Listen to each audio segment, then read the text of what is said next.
Roxie বন্ধুরা, তো Roxie কি করছে জানো তো? রক্সিরা করছে একটা বল নিয়ে খুব দুষ্টুমি করছিল, সেই বলটাকে লুকিয়ে দিয়েছি।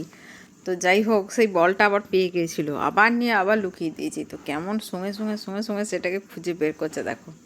এই দেখো, বদমাইশ, এত বদমাইশি করে না, কি করবো, ওই জন্য লুকিয়ে দিয়েছি। বসতে দেবে না, এই শীতেতে সবসময় পেছনে ছুটতে পারা যায়? ওর তো শীত নাই।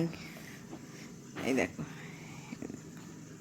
দেখো কেমন শুনছে, দেখো একবারে সেই সিআইডি হয়ে গেছে ও আজকে। ভারী হ্যাঁ রাখছু। দেখছি মা এক জায়গায় ও পেয়ে গিয়েছিল, আমি আবার সরিয়ে দিয়েছি। ভাবছে যে আমার মা কোথায় আবার দিল লুকিয়ে। বাবা রে বাবা, দেখো দেখো মুখটা দেখো, দাদার দিকে দেখছে যে দাদা এবার কিছু কারসাজি করেছে। তাকিয়ে আছে, দেখো। এটা কাত রক্সি, পিটির পিটির করছিস চোখটা নিয়ে। দেখো বন্ধুরা, রক্সিকে কত সুন্দর লাগছে আজকে। বেটা চান করেছে আমার বেটা। বাবা আবার হাই তুলছে গো। ঘুমাবে, তুমি ঘুমাবে ছোনা, তুমি ঘুমাবে, বেশ ঘুমু করে নিও।